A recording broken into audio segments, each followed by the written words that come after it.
कि उत्तर प्रदेश की वर्तमान सरकार के दृष्टिकोण में ये वार्षिक बजट का एक पहलू बहुत ही महत्वपूर्ण और उल्लेखनीय है। पिछले वित्तीय वर्ष के बजट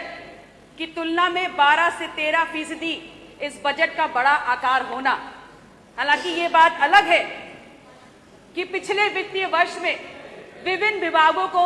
जो बजट का आवंटन किया गया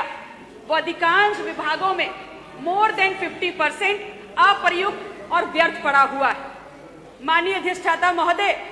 सच्चाई यह है कि एक बजट में विकास की दिशा के साथ सामाजिक न्याय का संतुलन होना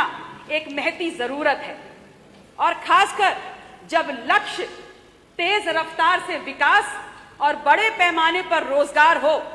तो ये नितांत आवश्यक हो जाता है कि थोड़ी देर थम करके नियंत्रण के साथ विवेकपूर्ण तरीके से राजकोषीय जो आपकी संपदा है, खजाना है, उसके विस्तार के लिए गुंजाइश रखी जाए। और खासकर तब जब खर्चा गुणवत्ता वाली पूंजी निर्माण के नाम पर हो रहा, यह स्थिरता के लिए अनिवार्यता है। और माननीय अध्यक्ष जी, जब निर्माण की बात आई है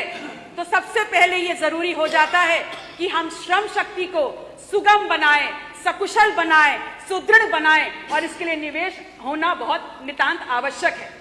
लेकिन ये बजट जो आया है इसमें केंद्रित विकास और बड़े बड़े निवेशों के बीच में कहीं ना कहीं जो मूलभूत समस्याएं थी उनको प्राथमिकता नहीं मिल पाई। इसी सदन में अपराध के खिलाफ अपनी जीरो टॉलरेंस की नीति का बखान करते हुए इसी नीति को अगर विदेशी पूंजी निवेश का आधार बताया जाएगा तो माननीय अध्यक्ष जी, ये कैसा सुधार है और कितना सही है ये। क्योंकि सुधार तो वो होगा जब रेवड़ी वालों को, जब खोमचे वालों को, जब पंचर बनाने वालों की आय बढ़ेगी और उनकी गुल्लक में 4 पैसे जमा होंगे। और आज अगर विदेश पूंजी निवेश यहां आता है और लगातार उसमें वृद्धि होती है तो ये मेहनत का समाज, जिसको ठंड नहीं रोक पाती, जिसको धुंध नहीं रोक पाती, जिसको बरसात नहीं रोक पाती, जिसको आंधी तूफान नहीं रोक पाता, और जो अगर एक दिन काम ना करे तो उसके घर का चूल्हा नहीं जलता, माननीय अध्यक्ष जी, उसके रोजगार भी नहीं बचेंगे और उसकी जिंदगी भी नहीं बचेगी। ये उत्तर प्रदेश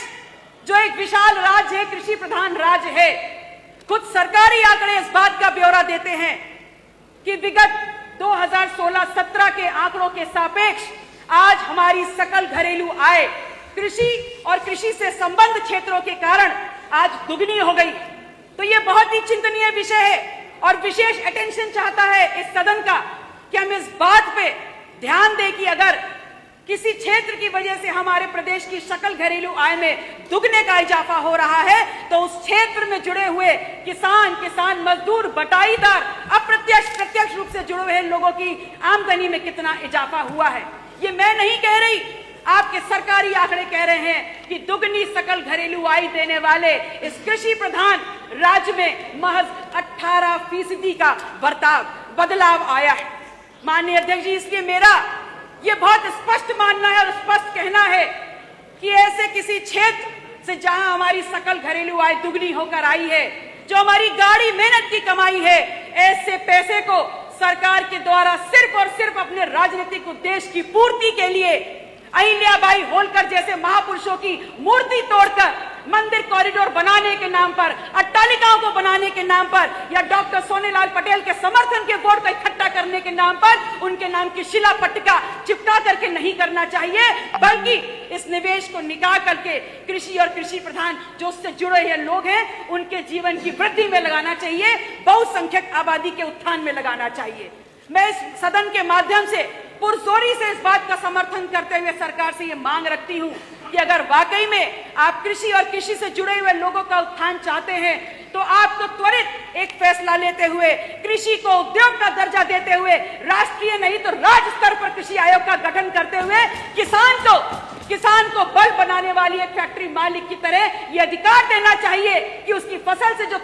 उसके खेत से जो फसल निकल के बाजार में जाएगी उसका बाजारी मूल्य स्वयं किसान तय करेगा, सरकार तय नहीं करेगी। तब तो मानेंगे कि आप चाहते हैं इस देश का अन्नदाता समृद्ध हो। माननीय अध्यक्ष जी, अगर सरकार की नीतियां ऐसी नहीं है जैसी हमारी उपेक्षा थी जैसी हमारी अपेक्षा थी कि आप जितनी बड़ी घोषणाएं कर रहे हैं उतनी बड़ी घोषणाओं को आमली जामा पहना करके आप धरातल पे लाने का काम करेंगे, जिससे सर्व समाज, सर्व वर्ग, चाहे वो किसान हो, चाहे युवा हो, चाहे नारी हो, चाहे व्यापारी हो, चाहे मजदूर हो, जल्दी खत्म कर लीजिए माननीय सदस्य। अगर ऐसा नहीं होता है 5 मिनट हो गए हैं तो ये महज आंकड़ों का खेल है। 30 सेकेंड। माननीय अध्यक्ष जी, हमें पुनः इन आंकड़ों को गंभीरता से देखना होगा, क्योंकि आंकड़े प्रभावित करते हैं। लेकिन ये बजट जो हमारे सामने प्रस्तुत किया गया, ये झूठे आंकड़ों की वानगी है। और इस वक्त हमारा दृष्टिकोण और इस वक्त हमारी अनिवार्यता खर्च नहीं होनी चाहिए। इस पर हमारी अनिवार्यता और प्राथमिकता निर्माण की तामीर होनी चाहिए, क्योंकि देश और राष्ट्र कोई भी और भविष्य का निर्माण सिर्फ तभी कर सकता है घोषणाओं के दम पर नहीं, जब आपके पास सुदृढ़ और कुशल। धन्यवाद पल्लवी जी। माननीय अब्बास अंसारी जी, आपके पास नवाचार की थैंक यू नीति होगी। माननीय अध्यक्ष जी, आपका पुनः बहुत बहुत आभार, धन्यवाद।